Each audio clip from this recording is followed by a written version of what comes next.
کل رات کو تقریباً 8:30 بجے کے آس پاس ISPR کی جانب سے پہلا ری ایکشن آیا۔ IG پنجاب جو ہے وہ ذمہ داری خود اپنے ادارے کے اوپر لے رہے ہیں کہ جناب ان کی وجہ سے سب کچھ ہوا ہے۔ یہ جلسہ کیسا تھا، کتنے لوگ تھے، ہٹ تھا یا فلاپ تھا؟ شیر افضل مروت صاحب جو ہے نا، کم از کم عمر ایوب صاحب جو کہ سیکرٹری جنرل ہیں، ان سے زیادہ مشہور ہیں، ان سے زیادہ بڑے کراؤڈ پولر ہیں۔ کیا تب آپ کراؤڈ کو چپ کرا سکیں گے کہ نہیں بیٹا اب نہیں، اب ہماری دوستی ہو گئی ہے، اب آپ نے نعرے نہیں مارنے؟ آپ کو بتایا جائے گا۔ نواز شریف صاحب اتنے دل برداشتہ کیوں ہیں؟ مجھے بتایا گیا اور پہلے ہی پتہ چل گیا تھا کہ سب بندوبست ہو چکا تھا۔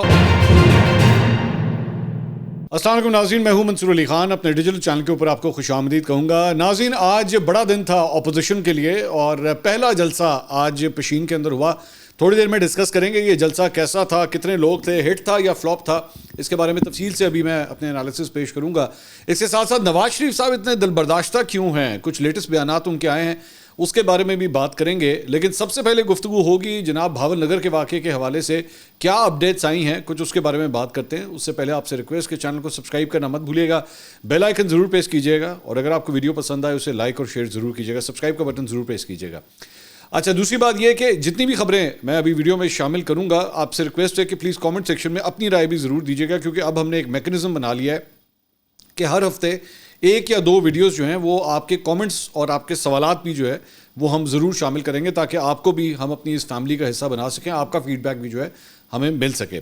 سب سے پہلے ذرا بات کرتے ہیں بھاول نگر کے واقعے کے حوالے سے، جو SSG کمانڈوز اور جو پولیس اہلکاروں کے درمیان ایک تصادم ہوا، اس کے بعد ری ایکشن کا انتظار کیا جا رہا تھا کہ ری ایکشن کیا آتا ہے۔ تو پہلا ری ایکشن جو ہے وہ اب آ گیا ہے، اور کل رات کو تقریباً 8:30 بجے کے آس پاس ISPR کی جانب سے پہلا ری ایکشن آیا۔ اب وہ جو ری ایکشن ہے اس میں کہا گیا ہے کہ جی حال ہی میں بھاول نگر میں ایک افسوسناک واقعہ پیش آیا۔ تو یعنی ISPR نے جو پہلا کامنٹ دیا ہے وہ خود اس بات کو بھی ایکسیپٹ کر رہے ہیں کہ یہ ایک افسوسناک واقعہ تھا، جسے فوج اور پولیس حکام کی مشترکہ کوشش سے فوری طور پہ خوش اسلوبی سے حل کر لیا گیا۔ یہاں پہ ایک سوال ہے کہ خوش اسلوبی سے حل کس طرح کیا گیا ہے، ہمیں یہ نہیں پتا ابھی تک۔ آگے لکھتے ہیں جی، اس کے باوجود بعض دھڑوں نے اپنے مخصوص مفادات کی خاطر سوشل میڈیا پر ریاستی اداروں اور سرکاری محکموں کے درمیان تفریق پیدا کرنے کے لیے پروپیگنڈا شروع کر دیا۔ قوانین کی خلاف ورزی اور اختیارات کے ناجائز استعمال کے ذمہ داران کا تعین کیا جائے گا۔ حقائق کا پتہ لگانے کے لیے ذمہ داروں کی نشاندہی کی جائے گی۔ تحقیقات کے لیے سیکیورٹی اور پولیس اہلکاروں پر مشتمل مشترکہ انکوائری کی جائے گی۔ اچھا، میرا ذرا اعتراض جو ہے ایک تو مشترکہ انکوائری کے حوالے سے بھی ہے، وہ اس لیے کیونکہ مشترکہ انکوائری کے اندر آلریڈی ایک سائڈ جو ہے وہ زیادہ تگڑی ہے اور ایک سائڈ جو ہے وہ ہلکی ہے، تو کیا اس کے اندر بیلنس جو ہے وہ رہ پائے گا؟ سب سے بڑا سوال یہ ہے۔ اور دوسری بات یہ ہے کہ اس کی جو تحقیقات ہوں گی، کیا گارنٹی ہے کہ ایکچولی جو اصل قصوروار ہیں ان کو سزا ملے گی یا نہیں ملے گی؟ کیونکہ ماضی کے اندر بھی اس طرح کے واقعات ہو چکے ہیں۔ آپ یہ کہہ سکتے ہیں کہ ڈپارٹمنٹل جو ایک ریپریمانڈ ہوتا ہے یا ایک سزا ہوتی ہے، ٹھیک ہے وہ تو دے دی جاتی ہے، لیکن کیا اسے پبلک بھی کیا جائے گا یا نہیں؟ میری نظر میں اسے پبلک کرنا بہت ضروری ہے، تاکہ پھر پتہ یہ کہا جا سکے کہ اس کے اوپر جو بھی ایک کارروائی ہوئی ہے یا جو بھی سزا کا تعین ہوا ہے وہ ایک فیئر طریقے سے ہوا ہے۔ اور نیکسٹ ٹائم اصل مقصد یہ ہوتا ہے، دیکھیے اصل مقصد جب بھی آپ کوئی سزا دیتے ہیں نا، تو اس کا مقصد جو ہے وہ مجرم کو ختم کرنے سے زیادہ جرم کو ختم کرنا ہوتا ہے۔ تو اگر کوئی جرم ہوا ہے تو آپ نے اس کو ختم کرنا ہے، اور اکراس دا بورڈ یہ میسج جانا چاہیے to all ranks and files. اور جو میں رینکس اینڈ فائلز کہتا ہوں تو میں دونوں محکموں کی، دونوں اداروں کی میں بات کرتا ہوں، کہ کسی کو بھی پھر آئندہ ضرورت نہ ہو، نہ کسی پولیس اہلکار کو یہ ضرورت ہو کہ وہ اس طرح جو ہے وہ دھاوا بول دے کسی کے گھر میں، اور نہ اس کے بعد SSG کمانڈوز کے پاس جو ہے وہ یہ پاور ہونی چاہیے کہ وہ کسی پولیس اسٹیشن کے اوپر دھاوا بول دیں۔ سو اس کا ٹرائل جو ہے اس کی پوری انکوائری جو ہے وہ فری اینڈ فیئر ہونی چاہیے۔ اس کے علاوہ پنجاب حکومت جو سوئی ہوئی تھی، بالکل خاموش تھی، پھر اس کی جانب سے بھی اب آ گیا، ری ایکشن آ گیا۔ پنجاب حکومت نے بھاول نگر واقعے کی تحقیقات کے لیے مشترکہ انکوائری ٹیم جو ہے وہ تشکیل دی ہے۔ ایک بیان میں پنجاب حکومت کی جانب سے کہا گیا کہ بھاول نگر واقعہ افسوسناک ہے، انہوں نے بھی یہی کہا۔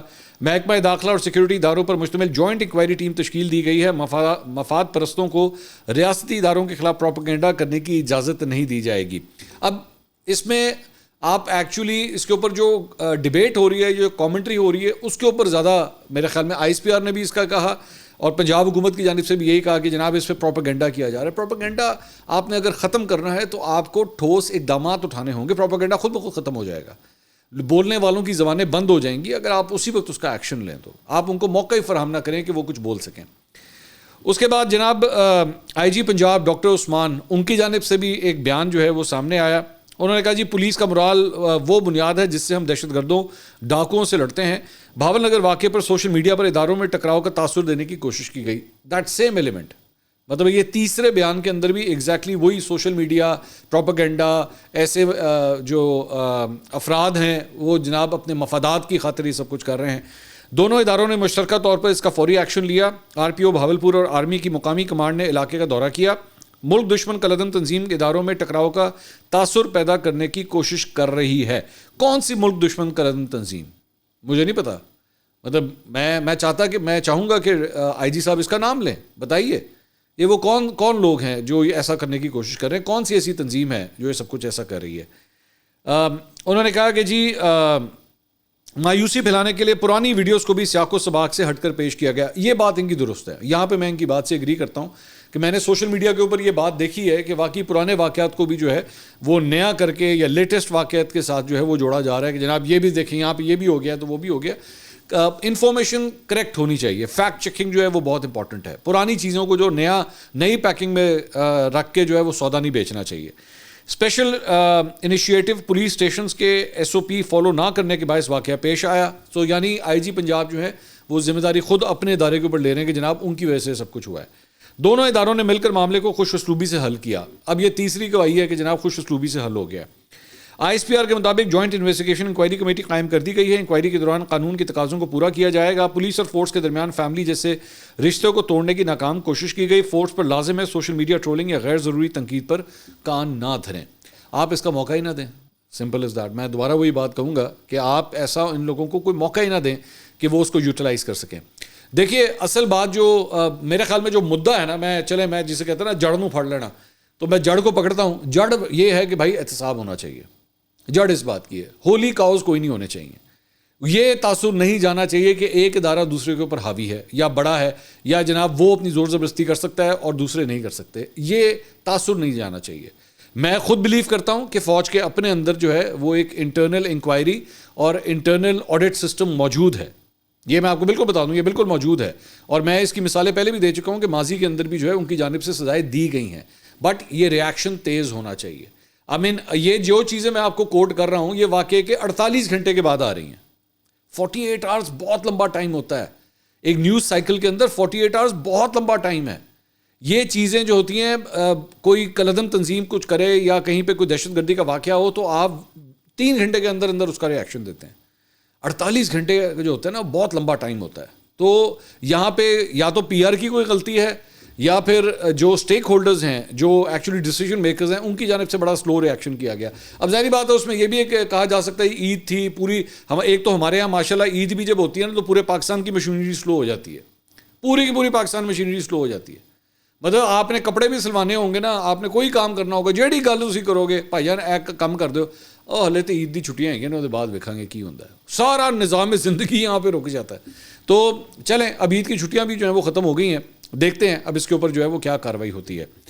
اچھا جی, اس کے علاوہ اب آ جائیں ذرا, میں آتا ہوں اس کے اوپر وہ جو پشین میں ہوا ہے. ذرا اس سے پہلے یہ ایک اور افسوسناک واقعہ ہوا تھا نوشکی میں.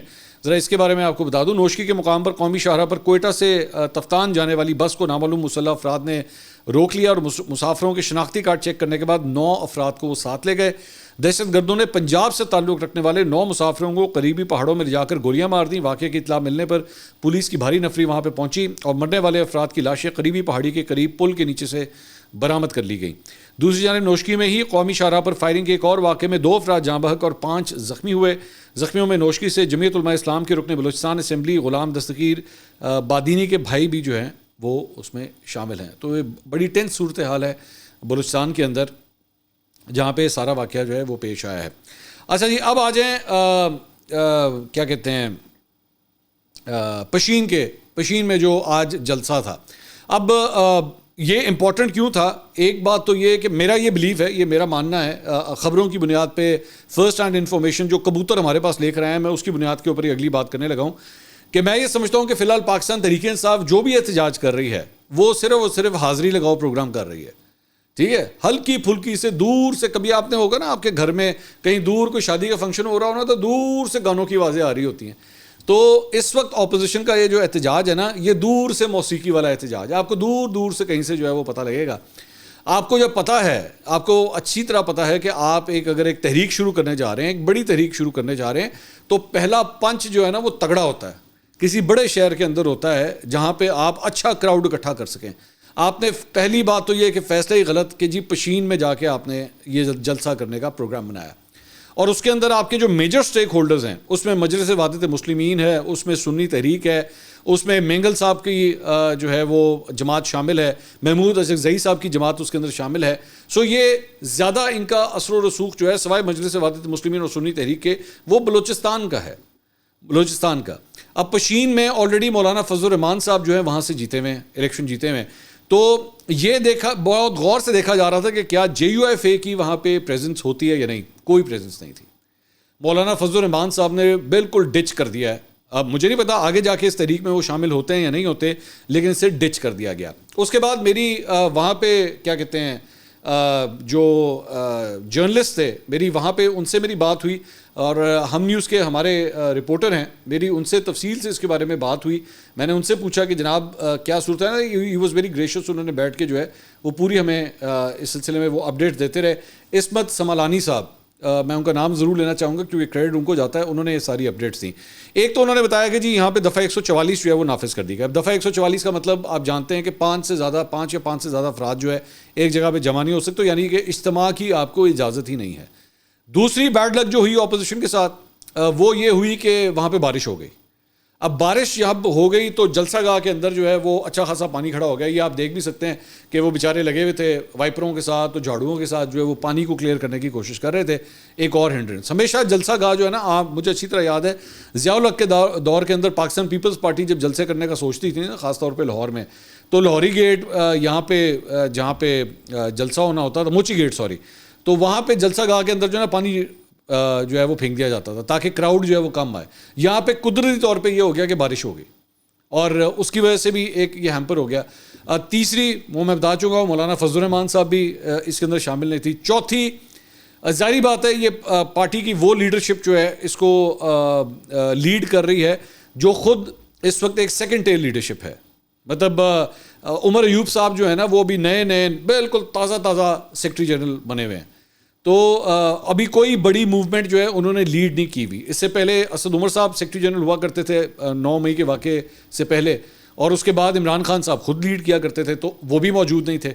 تو اور ٹائم کیا رکھا گیا؟ صبح 10 بجے کا. اب صبح 10 بجے کون سا جلسہ ہوتا ہے؟ آپ مجھے ذرا خود بتائیے، یہ کوئی ٹائم نہیں ہے جلسہ کرنے کا.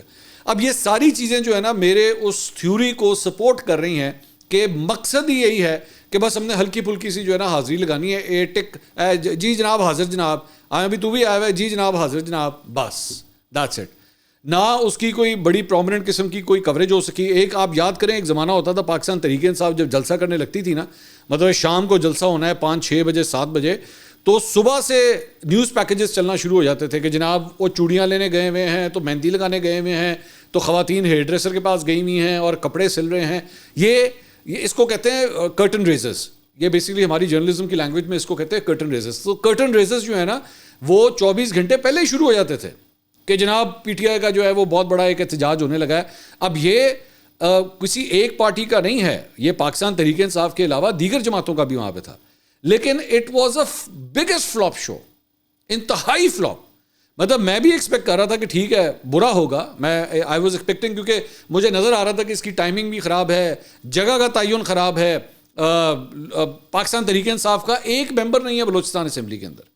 PTI ویک وکٹ ہے اور سب سے بڑی جماعت ہے اس پورے اتحاد کے اندر، لیکن سب سے اپنی ویک وکٹ پہ جا کے یہ جلسہ کر رہی ہے. تو اوپر سے دفعہ 144 اینڈ آل دیز تھنگس. تو آئی کوڈ سی کہ مشکل ہوگی، but still I was expecting a much better crowd, کہ شاید ایک بہتر کراؤڈ جو ہے وہ نکلے گا. کچھ بھی نہیں، بالکل فارغ. 10-10:30 بجے عمر ایوب صاحب نے آ کے تقریر کی. اب عمر ایوب سیکرٹری جنرل ہیں PTI کے، تو آدھے سے زیادہ جو میدان تھا وہ خالی پڑا ہوا تھا. آپ اندازہ کر سکتے ہیں، مطلب یہ حال تھا. اس کے بعد کراؤڈ جو ہے وہ تھوڑا بہت بلڈ اپ کب ہونا شروع ہوا؟ جب شیر افضل مروت وہاں پہ آئے، تب تھوڑا سا کراؤڈ جو ہے وہ آیا. سو میں اب یہ کہہ سکتا ہوں کہ شیر افضل مروت صاحب جو ہے نا، کم از کم عمر ایوب صاحب جو سیکرٹری جنرل ہیں ان سے زیادہ مشہور ہیں، ان سے زیادہ بڑے کراؤڈ پولر ہیں. جس طرح مریم نواز کے بارے میں کہا جاتا ہے نا کہ وہ کراؤڈ پولر ہیں، تو شیر افضل مروت جو ہیں وہ زیادہ بہتر کراؤڈ پولر کے طور پہ سامنے آئے. اور جب وہ آئے تو اس کے بعد کراؤڈ جو ہے پھر مزید کچھ تھوڑا سا انکریز ہوا. محمود خان اچکزئی صاحب جو ہیں انہوں نے جو تقریر کی وہ ایک بڑی مطلب تگڑی قسم کی تقریر تھی. انہوں نے جنرلوں کے بھی نام لیے, انہوں نے یہ بھی وہ کہا کہ جی ہم کوئی غلام نہیں ہیں, اور مطلب وہ اور ان کا وہ ہمیشہ سے یہ سٹائل رہا ہے, کوئی یہ نہیں کہ اب اس طریق میں جا کے وہ اس قسم کے جو ہے وہ الفاظ استعمال کر رہے ہیں. ماضی میں بھی جو ہے جب نواز شریف کے ساتھ وہ کھڑے ہوتے تھے تو تب بھی بالکل اسی قسم کی وہ تقریریں کرتے تھے. اور ذہن میں رکھیے گا کہ یہ جو تحریک ہے, تحریک اس کا نام ہے تحریک تحفظ آئین پاکستان, یہ پورا نام جو ہے وہ یہ ہے. تو اس کی جو لیڈرشپ دی گئی ہے وہ محمود خان اچکزئی صاحب کو دی گئی ہے.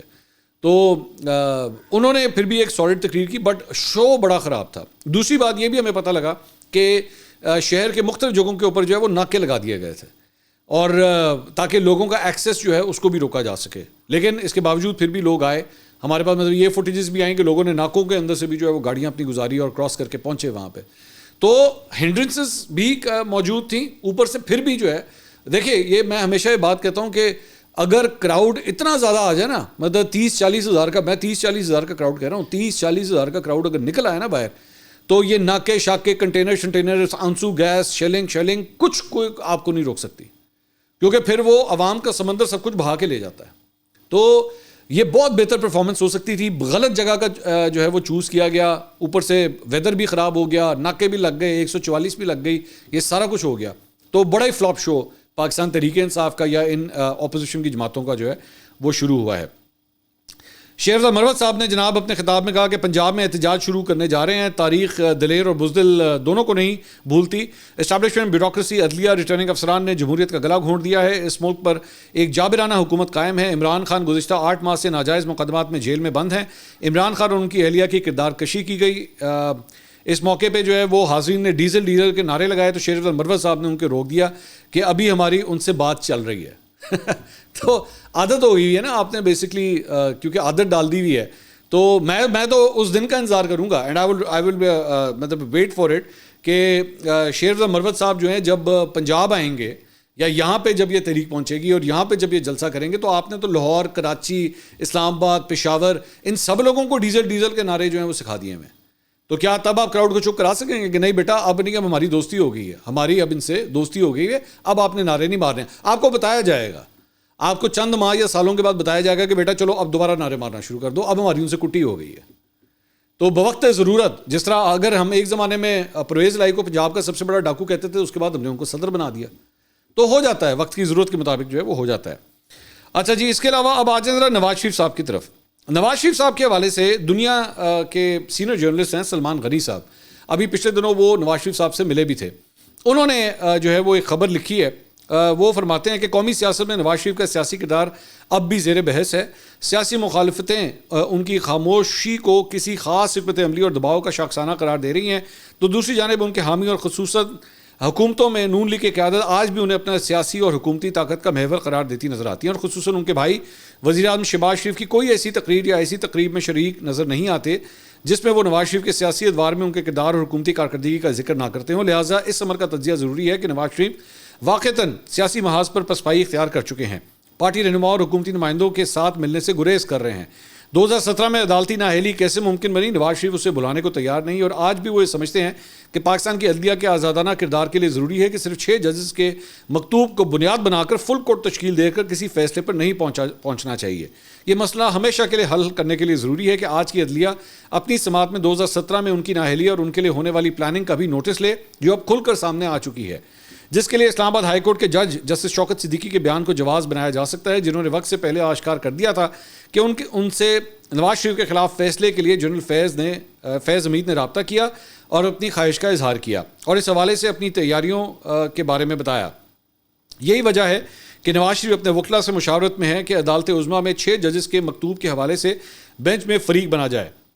وہ آج کی صورتحال میں مایوس نہیں ہیں اور سمجھتے ہیں کہ اگر ایک بنیادی فیصلہ کر لیا جائے تو سارے مسئلے حل ہو سکتے ہیں. وہ سمجھتے ہیں کہ ادارے مضبوط ہوں اور ان میں مداخلت کا عمل ختم ہونا چاہیے. اسی حوالے سے ایکچولی ایک دنیا کے ایک جو ڈپٹی بیورو چیف ہیں حسن رضا لاہور سے, انہوں نے بھی اس حوالے سے کچھ بات چیت کی. انہوں نے کہا کہ نواز شریف کا کہنا ہے کہ موجودہ حکومت بندھی ہوئی ہے اور ہم تو نوزل ہیں. مجھے بتایا گیا اور پہلے ہی پتہ چل گیا تھا کہ سب بندوبست ہو چکا تھا اور پتہ چل گیا تھا کہ میں وزیر اعظم نہیں ہوں. ایک سوال کے جواب میں نواز شریف نے کہا کہ میں کیا لے کر عوام سے ملوں, کون سی کارکردگی ہے. مہنگائی اور بجلی گیس کی قیمتوں کو نیچے کرنے کے لیے شہباز شریف کو ٹاسک دے دیا ہے. اگر ایسا نہ ہوا تو نون لیگ کے لیے بھی مشکلات بڑھ جائیں گی. ذرائع کے مطابق نواز شریف نے یہ باتیں گزشتہ چند روز میں سینئر صحافیوں اور مسلم لیگ نون کے رہنماؤں سے ہونے والی ملاقاتوں میں کہیں. ذرائع کے مطابق نواز شریف سے سوال کیا گیا کہ آپ اس بار رمضان میں سعودی عرب کیوں نہیں گئے. نواز شریف نے جواب دیا کہ کیا میں شہباز شریف کے ساتھ سعودی عرب جاتا اچھا لگتا ہوں, اس طرح جانا مناسب نہیں. شہباز شریف نے بہت مجبور کیا اور تنگ کیا کہ آپ چلیں, لیکن میں نے جانے سے انکار کیا. نواز شریف سے سوال کیا گیا کہ عوام کے سامنے کیوں نہ نکلے, ملاقاتیں کیوں نہیں کر رہے, جس پہ جواب دیا کہ کیا لے کر عوام کے سامنے نکلتے, کیا اب بھی کچھ رہ گیا ہے. نواز شریف سے حکومت بارے سوال میں نواز شریف کا کہنا تھا کہ یہ بندی ہوئی حکومت ہے اور ہم نوزل ہیں, بہت مسائل ہیں, حکومت کے پاس چیلنجز ہی چیلنجز ہیں. ان سے سوال کیا گیا کہ شاہد خاقان عباسی کا آپ سے اچھا تعلق تھا, ابھی بھی اگر آپ رابطہ کریں تو وہ آپ کے ساتھ آ جائیں گے, جس پہ نواز شریف نے کہا کہ یہ بات درست ہے, اور نواز شریف نے اس فہرست میں شاہد خاقان عباسی کا نام لکھوا دیا جن سے مری میں جا کر رابطہ یا ملاقاتیں کرنی ہیں. ذرائع کا کہنا ہے کہ نواز شریف نے فیصلہ کر لیا ہے کہ اب وہ پارٹی کو منظم کرنے کے لیے خود میدان میں نکلیں گے, جس کے لیے وہ ماڈل ٹاؤن نون لیگ کے دفتر میں ڈیرے لگائیں گے. تو دیکھیں نواز شریف صاحب کی جو ہے وہ یہ کوشش کتنی جو ہے وہ کارگر ثابت ہوتی ہے.